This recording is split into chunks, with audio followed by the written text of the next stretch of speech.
एक long question है और लास्ट क्वेश्चन है ये।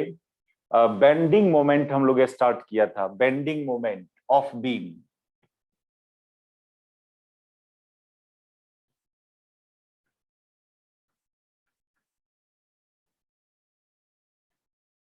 बीम के बारे में डिफाइन किए, कोई भी एक रॉड, यूनिफॉर्म क्रॉस सेक्शन का रॉड, उसका क्रॉस सेक्शन या तो सर्कुलर होगा या रेक्टेंगुलर होगा, and made up of elastic material. ठीक है। फिर उसमें एक बात और किया था हम लोग कि बीम में बहुत सारे लेयर्स डिफाइन होता है। मान लो ये एक यूनिफॉर्म क्रॉस सेक्शन का रॉड है, इसका क्रॉस सेक्शन को रेक्टेंगुलर मान के चले हम लोग,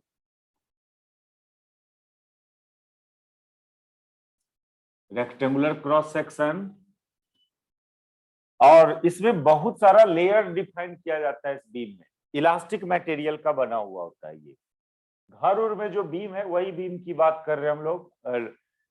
आयरन का भी होता है, आयरन उरन का भी लोग बीम डालता है, या वो जो कंक्रीट है, गिट्टी बालू सीमेंट छड़ ये सब का भी मिक्सचर को भी से भी बीम फॉर्म होता है। तो क्या है वो सीमेंट उमेंट आप छड़ उड़ डालते हो, सब इलास्टिक मटेरियल है और बहुत सारे लेयर्स होता है। अब देखते होगे घर में जब बीम ढालता है तो ऐसा नहीं कि जितना मोटा करना है वो एक साथ ही करते जाता है, उतना मोटा नहीं।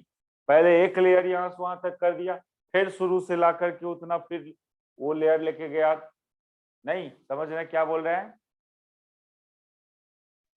यस सर, समझ रहे। हाँ, ऐसा ही होता है। तो बहुत सारे लेयर्स डिफाइन होता है, जिसमें एक मिडिल लेयर्स होता है, उसको हम लोग न्यूट्रल लेयर भी बोलते हैं, इस मिडिल लेयर को। इससे ऊपर भी बहुत सारे लेयर्स है, इसके ऊपर भी, ऊपर और नीचे बहुत सारा लेयर्स है इसमें बीम में। लेकिन एक मिडिल लेयर डिफाइन करते हैं हम लोग। एक मिडिल लेयर डिफाइन करेंगे। इस लेयर ये दिख रहा है मिडिल लेयर, इसी को न्यूट्रल लेयर भी बोला जाता है। मिडिल लेयर, या इसको न्यूट्रल लेयर इसलिए बोलते हैं कि इसका जो लेंथ है, बीम स्ट्रेट हो, बीम जब स्ट्रेट हो या बेंड जब करवाएंगे बीम को, दोनों केस में इसका लेंथ सेम रहता है। लेकिन जब तक बीम आपका स्ट्रेट है तब उस समय सभी लेयर का लेंथ सेम होगा। when beam will straight when beam will straight, then length of each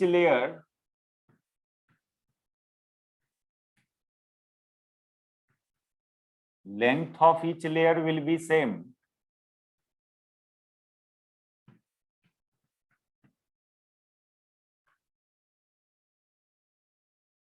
अच्छा, जब इस तरह के बीम को के एक एंड को वर्टिकल वॉल से अटैच कर देते हो और दूसरे एंड पर एक लॉड कनेक्ट करते, एक वेट कनेक्ट कर देते हैं, तो उसी बीम का नाम कैंटिलीवर दिया जाता है, cantilever. when one end of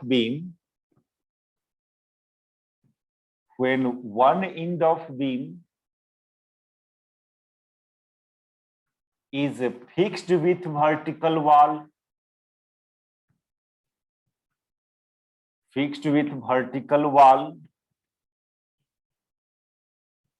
and other end is loaded.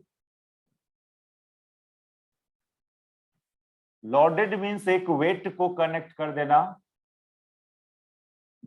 then it is called cantilever.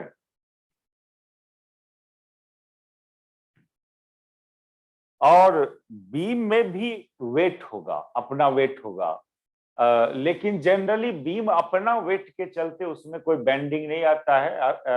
आप लाइट बीम ही समझ के चले, जब अपना वेट बेंडिंग में कोई पार्टिसिपेट नहीं किया तो आप लाइट बीम ही समझ के चलेंगे। मैथमेटिकल डिराइवेशन में जो भी फॉर्मूला सब डिराइव करेंगे उसमें बीम का अपना वेट का यूज नहीं किया गया है, क्योंकि वो अपने वेट के चलते बेंडिंग नहीं होता है, उसमें एक एक्सटर्नल वेट को हैंग किया जाता है फ्री एंड पर। इसे उतार लीजिए।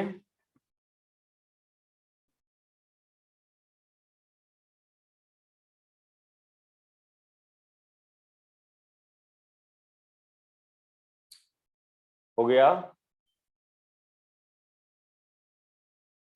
Yes sir.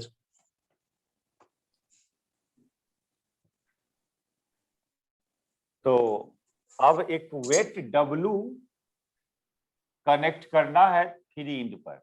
एक इंड को तो बोला हमने कि एक इंड को आप वर्टिकल वॉल से अटैच कर दो इस इंड को, और दूसरे इंड पर एक वेट लटकाने की बात किया गया W अमाउंट का। तो बीम में बेंडिंग होगा when a weight W is attached at free end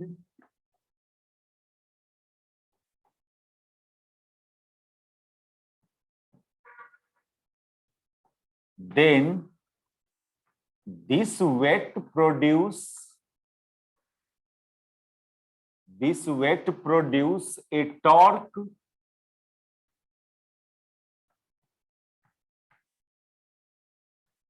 as a result of which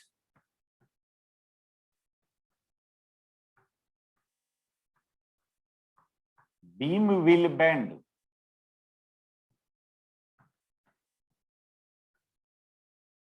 ये वेट इसमें एक टॉर्क क्रिएट करता है इस सेंस में।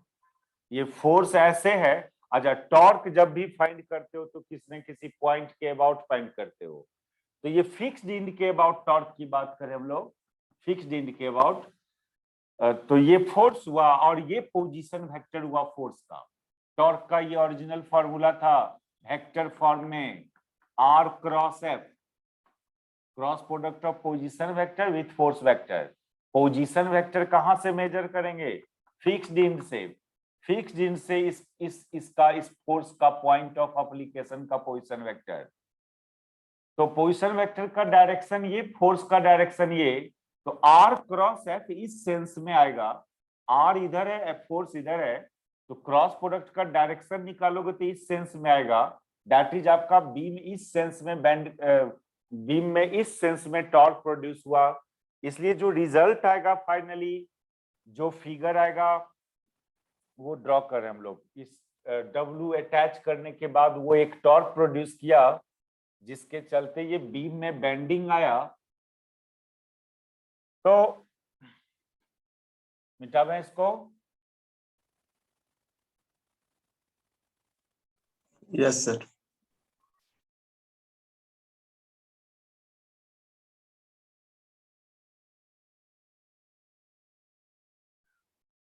तो इसका जो अगला रिजल्ट, अगला जो फिगर होगा वो ये,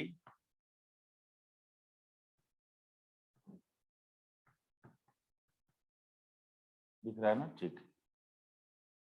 पहले आपका बीम ऐसे था, डॉटेड कर देना, ये डॉटेड कर देना। अब बीम ऐसा हो गया,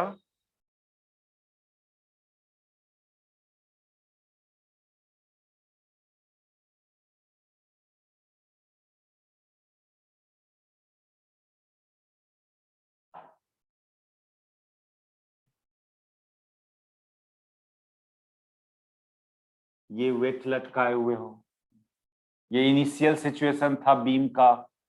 अब बीम में बेंडिंग हुआ, लेकिन जब टॉर्क एक्ट किया तो बीम बेंड किया, तो ऐसा नहीं कि ये कंटिन्यूअसली बेंड होते चलेगा, कभी ना कभी बेंडिंग स्टॉप होता है। कौन स्टॉप करता है इस बेंड को? बेंडिंग यदि स्टॉप हुआ है तो निश्चित रूप से कोई एक और टॉर्क होगा जो इस W वाले टॉर्क का इक्वल एंड ऑपोजिट हो गया होगा, तब जाके बेंडिंग स्टॉप हो गया होगा।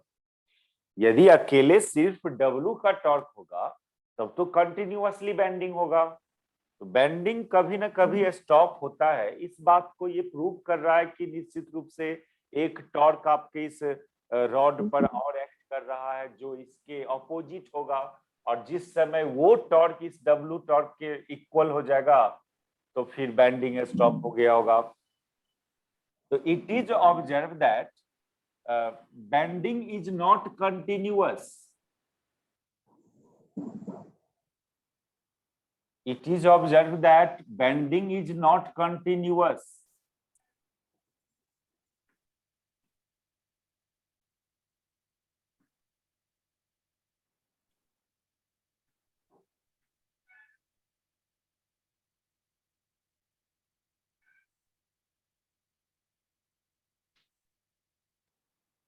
At a certain instant,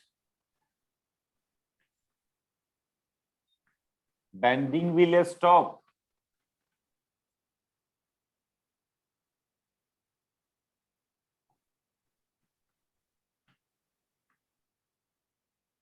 Bending stop होगा. It proves that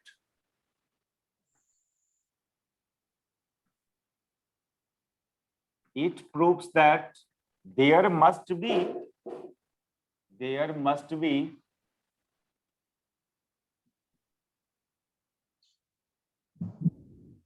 and another torque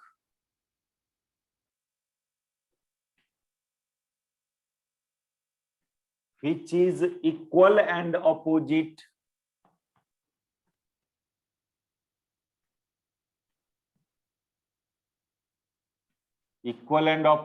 to the torque of W.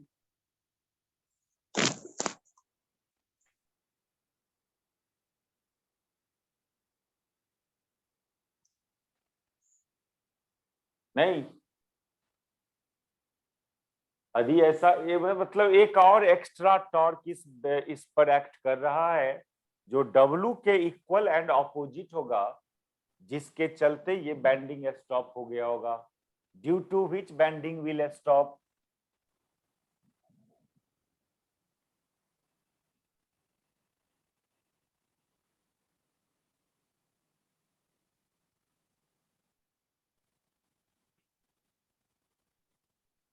कौन है वो टॉर्क? तो उस टॉर्क को पता करने के लिए उससे पहले तो वो एक्स्ट्रा फोर्स पता करना होगा. टॉर्क तो कोई फोर्स के द्वारा एग्जर्ट होता है सिस्टम पर, तो वो पता किया जाए. कौन है वो एक्स्ट्रा टॉर्क जो इस W टॉर्क के इक्वल एंड ऑपोजिट है ना? देखो वो एक्स्ट्रा टॉर्क कौन है, तो उसको हम लोग पता कर रहे हैं उसको पता. लेकिन उससे पहले कुछ और बात सब इसमें डिफाइन करना था. जब बीम बेंड हुआ तो वो ये कि जब बीम बेंड होगा तो क्या होता है कि upper layer acquire convex shape and lower middle layer से ऊपर जितने भी लेयर है acquire convex shape and the layer below middle layer acquire concave shape. Also, it is observed that the length of layer above middle layer increases and will be maximum at the topmost layer, and the length of layer below middle layer decreases and maximum decrease in the layer at the bottommost. Maximum decrease exists in bottommost layer. ये कुछ experimental बात है, result है यहाँ पर जिसको mention करो हम लोग फिगर में. ये कंसेप्ट में ये टॉर्क को पता करना है. ये एक्स्ट्रा टॉर्क कौन है, कौन इस W सर ऊपर वाला लेयर बढ़ेगा या घटेगा सर? इंक्रीज होगा. उस अपर लेयर का लेंथ इंक्रीज होता है. मैथमेटिकली होगा ये बात. अभी तो बोल रहे हैं, इसका मैथमेटिकल प्रूफ भी देखेंगे हम लोग. सर जो नेचुरल लेंथ है बीच का, बीच वाला का नहीं होता है.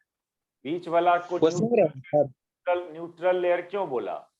उसका लेंथ इंक्रीज डिक्रीज नहीं होता है, इसलिए उसको न्यूट्रल लेयर बोले. बेंडिंग हो जाएगा तब भी.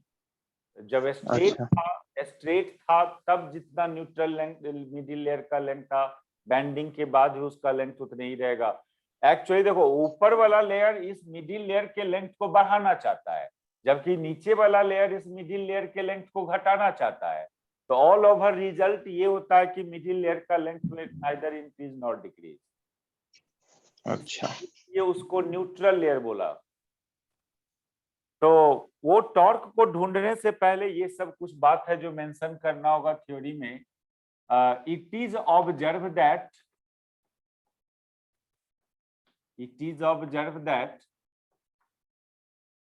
the layer above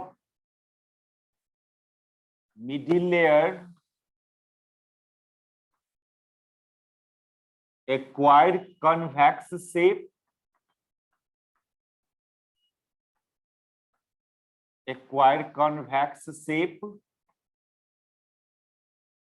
and the layer below middle layer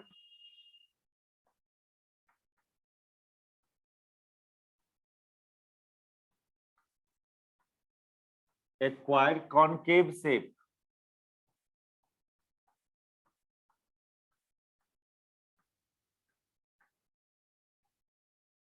Also, the length of layer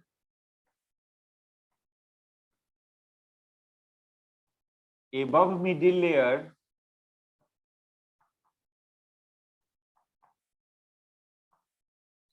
increases, and the maximum increase in length exists for topmost layer. Maximum increase exists for topmost layer.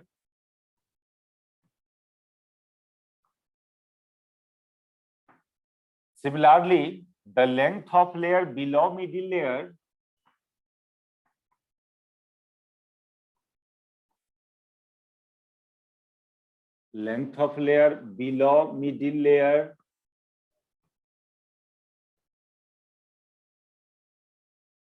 decreases,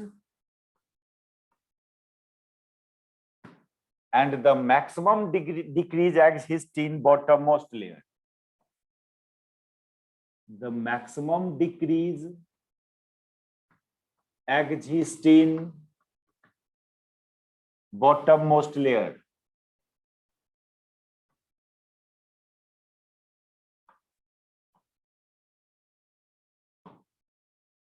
ये सब बात, जबकि length of middle layer neither increase और decrease,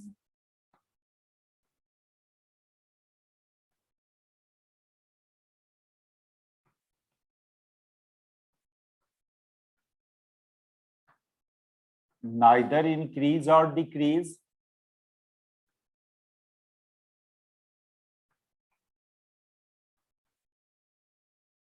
hence it is called neutral layer.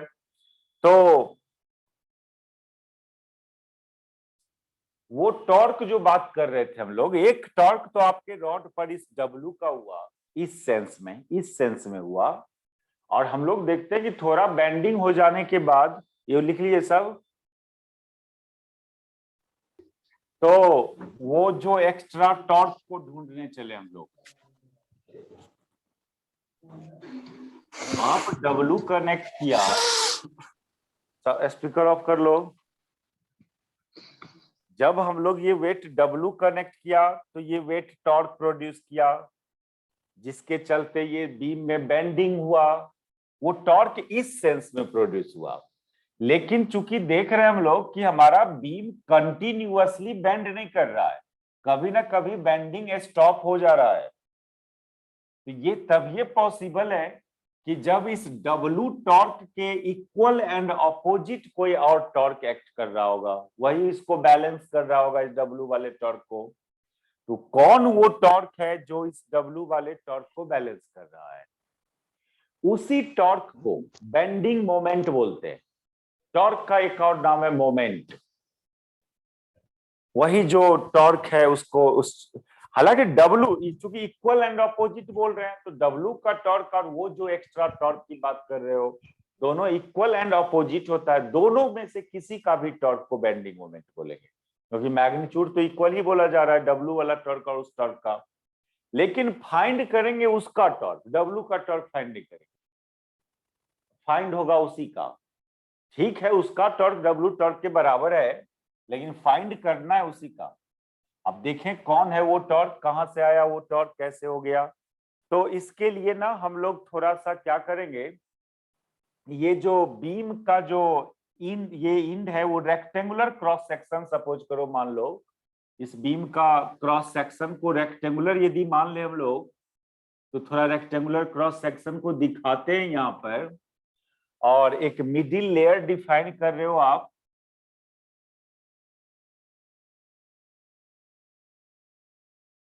एक middle layer define कर रहे हो, इसमें देखो होता क्या है ना, बहुत सारे लेयर्स है, बहुत सारा लेयर्स है, इधर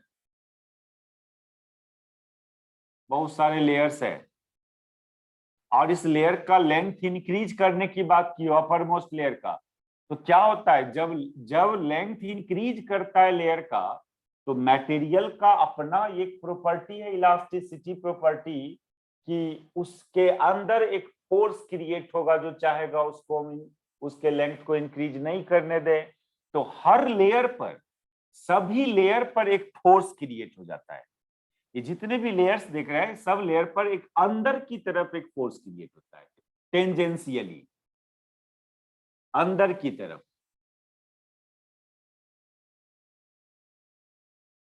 अंदर की तरफ टेंजेंशियल फोर्स क्रिएट हो जाता है।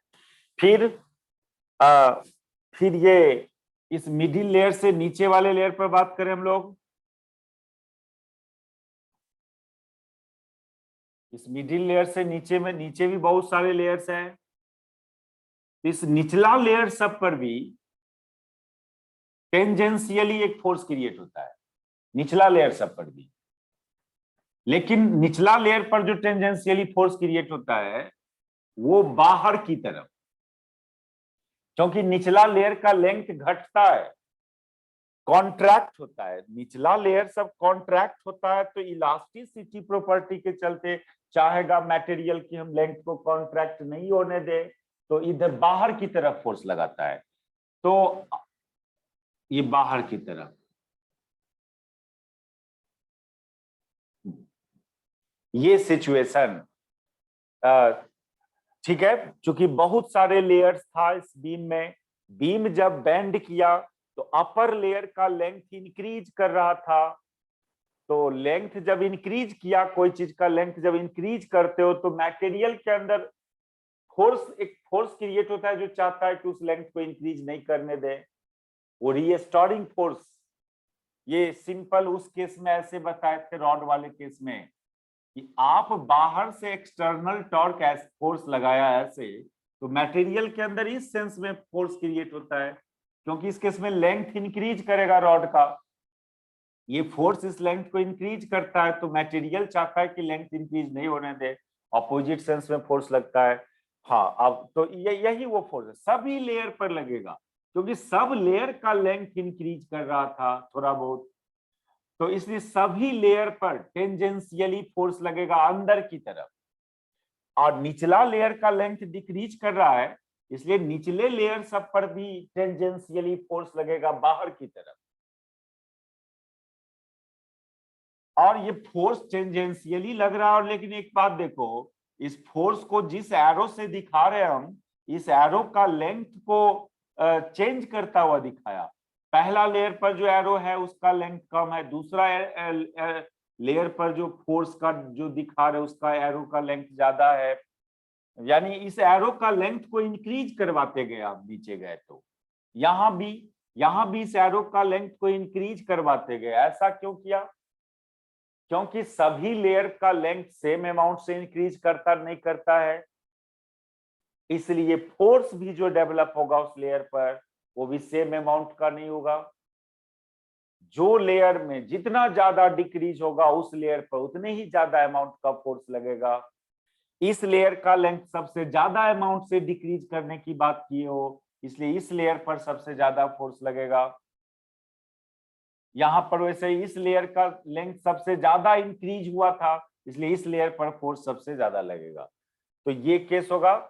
यही वो फोर्स, ये जो फोर्स क्रिएट हुआ इस सेंस में, मिडिल लेयर से ऊपर फोर्स क्रिएट हुआ अंदर की तरफ, और मिडिल लेयर से नीचे फोर्स क्रिएट हुआ बाहर की तरफ। यही फोर्स इस सेंस में टॉर्क प्रोड्यूस करता है, इस सेंस में।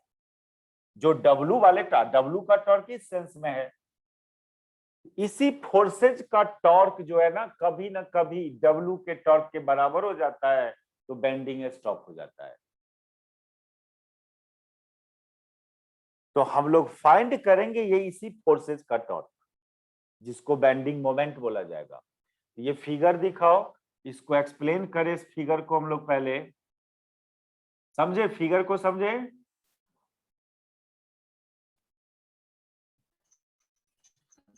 फिगर समझ में आया?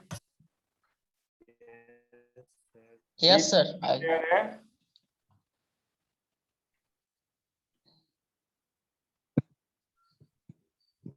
तो फिगर को एक्सप्लेन करना होगा पहले हम लोग को।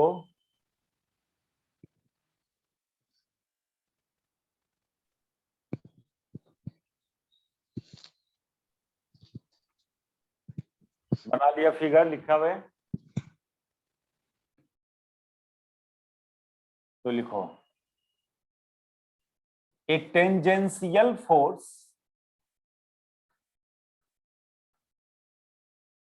a tangential force arises on each layer above the middle layer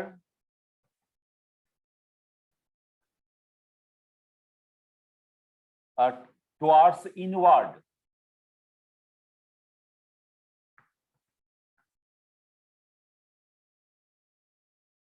Towards inward. The magnitude of this force also increases from bottom layer to topmost layer. Magnitude of these force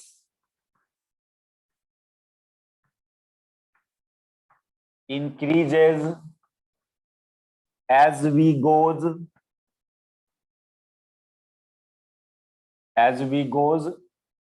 above from middle layer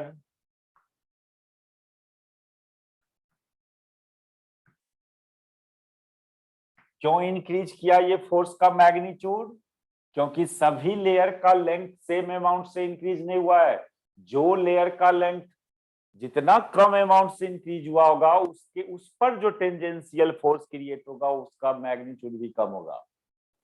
ये तो स्वाभाविक है, elasticity property है ये ना। Spring के length को जितना ज्यादा इंक्रीज करोगे उसके अंदर स्प्रिंग फोर्स का मैग्नीट्यूड भी बढ़ेगा। और also there exists a tangential force,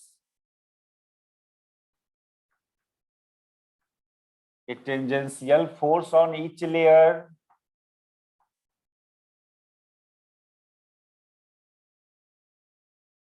below the middle layer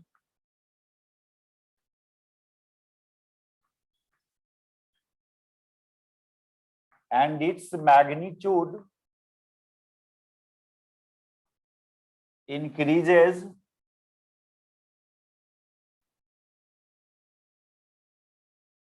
as we goes below from middle layer.